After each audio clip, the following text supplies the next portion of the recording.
Welcome to the Oli and Danny Podcast. We're your hosts, a husband and wife team with 23 years of marriage, 2 amazing kids, and plenty of stories and wisdom to share. Every day we're here with fresh episodes tackling your letters and emails about love, relationships, and family life. From tough decisions to heartfelt dilemmas, we bring honest advice, relatable stories, and a touch of humor to help you navigate it all. So whether you're on a morning commute, taking a break, or winding down after a long day, tune in for your daily dose of real issues and real solutions. This is the Oli and Danny Podcast, where love, laughter, and life lessons come together. Welcome to the episode. Good afternoon, folks. This is the Oli and Danny Podcast with another couple in trouble. Over to you. Okay, so I've got a letter here from a couple, and it's the lady writing. She says, my boyfriend and I have been together for 4 years. We've built a really solid life here. Our friends, our routines, even a small apartment that we both really like. But recently, everything changed. A few weeks ago, he got offered his dream job, the kind of opportunity he's been working toward for years. The problem? It's across the country, thousands of miles away from where we live now. He's ecstatic, and I want to be happy for him. I really do. But I'm rooted here. My family's close by. I have a stable job that I actually enjoy, and I don't feel ready to leave this place that's so deeply connected to who I am. We've had so many conversations about what to do,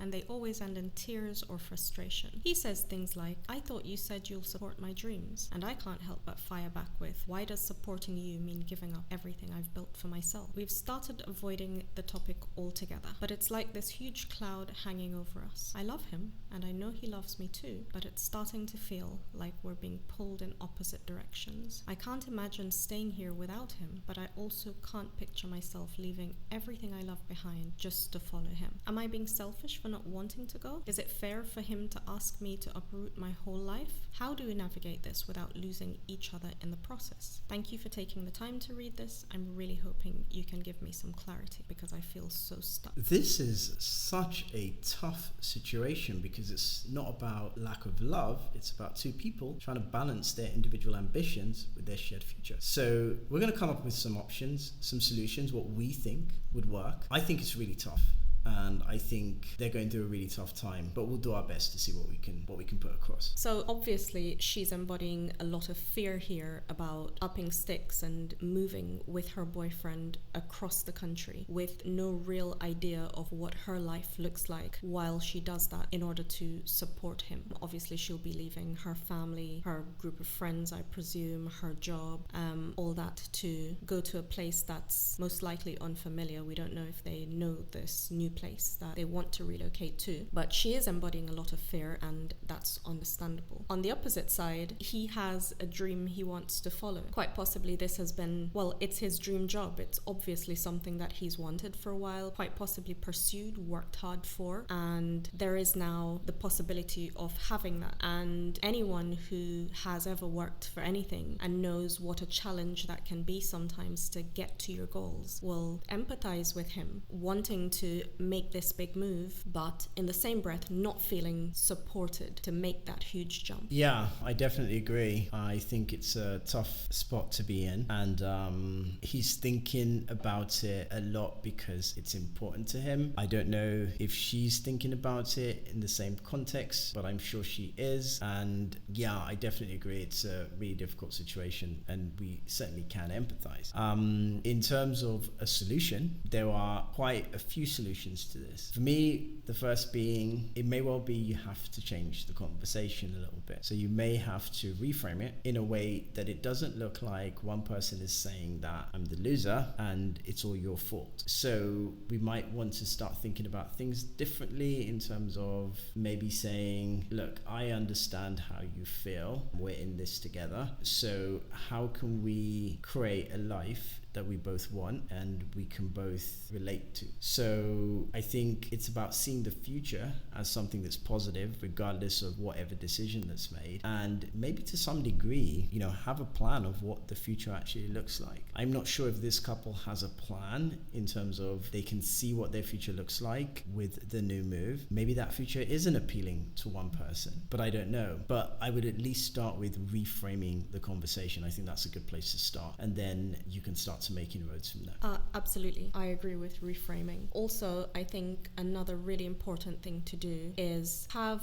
really open discussions about how you feel about not just the situation, but your relationship more widely. How solid do you really feel as a couple? What are your real fears? What are your overarching goals that you have for your relationship? Because I think with clarifying all those things and laying them out on the table in a judgment-free way, that allows for both people to clearly express themselves, and then maybe at that point you'll be able to come to a place where you can begin to see things a lot better from the other person's perspective. Because, often we get caught up in our own feelings and our own needs and what is best for us without looking at bigger picture stuff. And if you have a relationship that you want to keep into the future, then I think that means looking at it like a couple thing rather than an individual thing, and then make your decisions as a couple as opposed to as individuals. Yeah, that's a pretty good point. And I think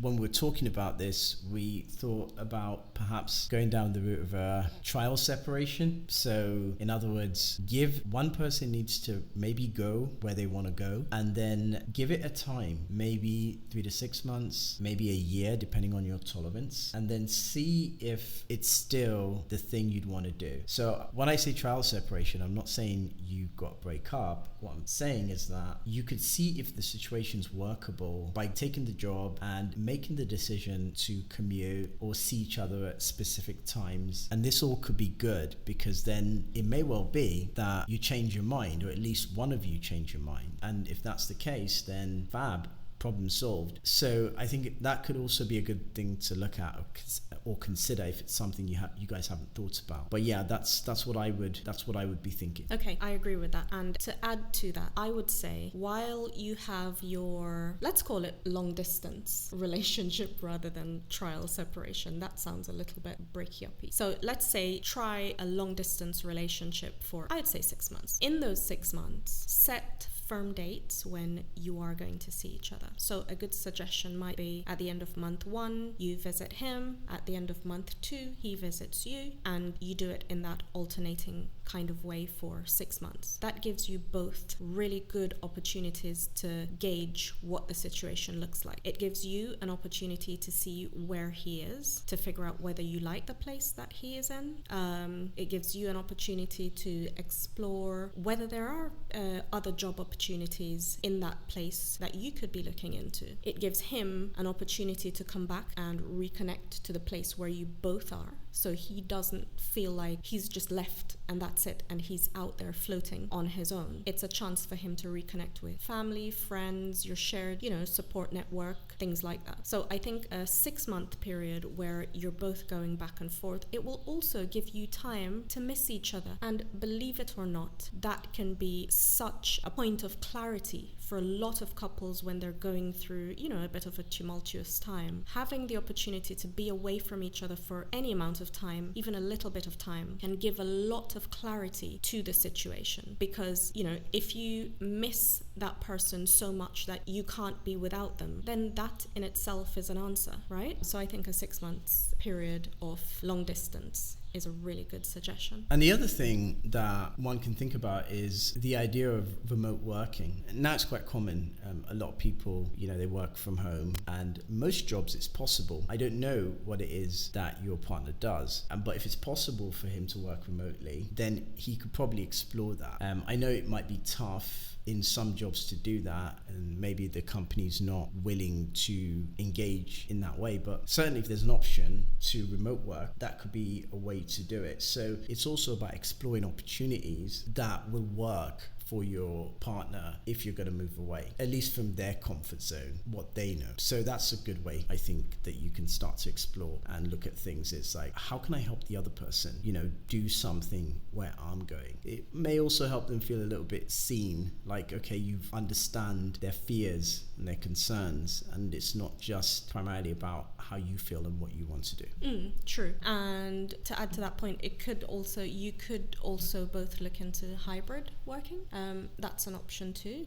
If straight out remote won't work for either of you for whatever reason, you could maybe discuss hybrid working, where you go into an office or something a couple of days a week and work remotely for the other periods of time. That might be an option that you could look into. The other thing that we can consider also is trying to see how you can work on communicating in your relationship. I think for a lot of people today, communicating isn't particularly easy. Everyone uses phones. Everything is more or less short form. So it can be very hard. So I would definitely say at least try maybe getting some therapy, something that will help you communicate better. And that way you can communicate your feelings better, and maybe you find an easier path through all of this. Because the more you talk, the more you communicate, the more ideas come to you. The more ideas come to you, the more you can find a path or a solution to an existing problem, something you might not have been thinking about. So from my perspective, I would say definitely spend a little bit more time trying to improve on that communication. Now, I'm not saying that you need to go outright find a therapist. Yes, it could be a good idea, but ultimately I know therapists can be quite expensive. So that if you're on a budget for this and you don't want to do it, then look at doing something like a course in communication skills. That should be quite affordable, accessible, and easy to find. And this will probably help you guys a lot, because from what I can see, a lot of it is the inability to communicate.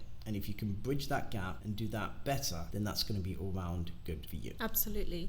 Communication is such a key skills across all areas of our lives. And if we find that we're not doing it well in one area, then the likelihood is that in other areas we're probably not doing it well either. So it's a good idea to definitely try to improve your communication skills within your relationship and in your life more broadly, because it's only going to benefit you both in the long term. So definitely, like Dan suggested, get a few classes. I mean, there's YouTube, there are lots of, other sources where you can get some guidance. And obviously with the guidance is going to need to come the practice. So even if you guys sit down for 10 minutes a day and practice open, respectful communication between each other, then you should be able to avoid the pitfalls of, calling each other selfish or, name calling and all that stuff, and be able to express your emotions clearly and in a way that is inoffensive to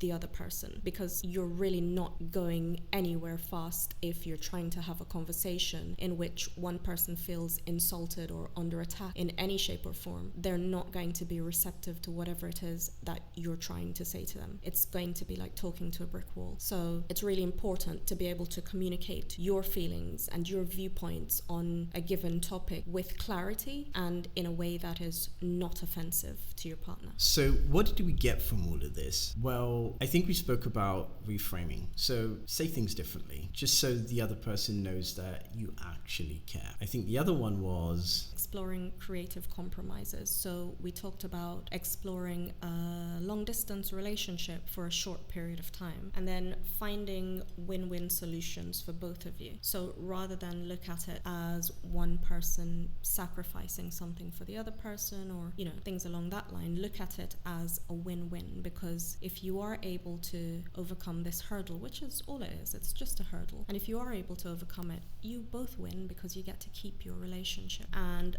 the last point was strengthening your relationship foundations by being able to better communicate with each other. So hopefully that was a good takeaway. And for everyone else listening, if you've got things that you're trying to think through or you've got relationship issues that you're trying to work through, then pop us an email, Oli and Danny Podcast 101@gmail.com, and we will read your problem on air and give you the solutions that we think would work for you. Till the next episode, adios. Ciao, ciao.